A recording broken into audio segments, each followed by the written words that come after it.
This is Linda Thomas Greenfield, better known as Linda.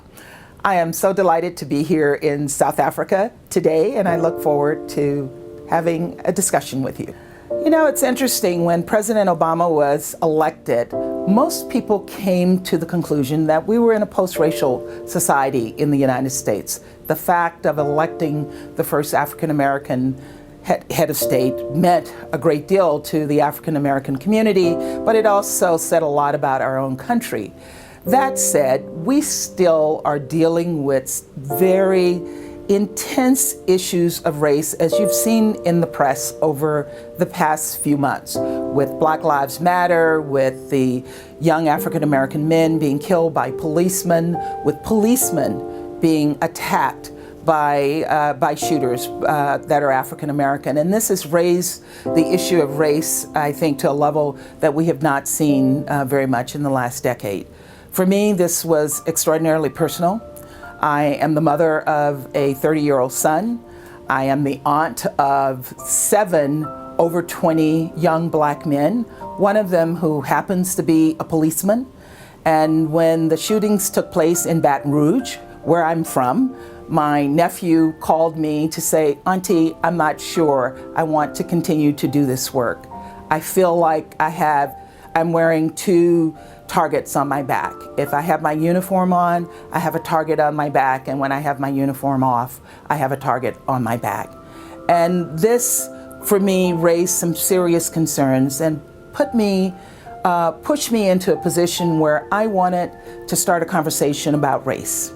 And that conversation has led to some very deep and emotional discussions within my own community of people within the Africa Bureau to talk about how race impacts our lives.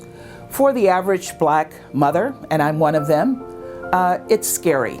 We all wait and wonder when our sons are out at night whether something will happen, and we will get that 2 a.m. phone call that our sons have been arrested, our sons have had an encounter with the police. And this is the reality. It's not a statement of anything other than the reality that we deal with every day. But as I thought about this, and I know that explaining this to international communities as the Assistant Secretary of State for African Affairs, we had to talk about this in terms of our foreign policy. And when I look at America as an African American, I know that our country has changed significantly. It's changed significantly because we elected the first African American president, but it's changed significantly for a woman like myself, who grew up in the segregated South, who has now become the Assistant Secretary of State for African Affairs, and I'm in a position where I can talk about these issues in a way to help international communities, particularly our colleagues in Africa, understand what is happening in the United States of America. What is important for you to understand about our country is that we are a country of laws. We are a country that has institutions that work. We have a justice system that, while flawed, does work for most Americans, including African Americans.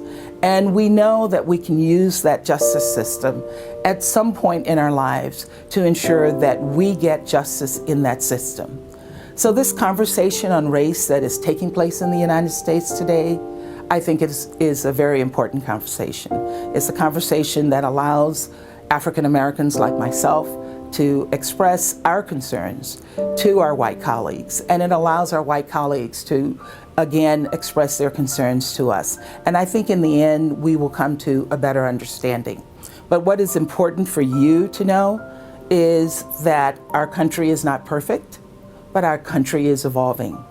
And our country is an example for many of you who deal with these same issues to follow. I know that some of our young Africans who are visiting the United States feel some fears, and your fears are legitimate.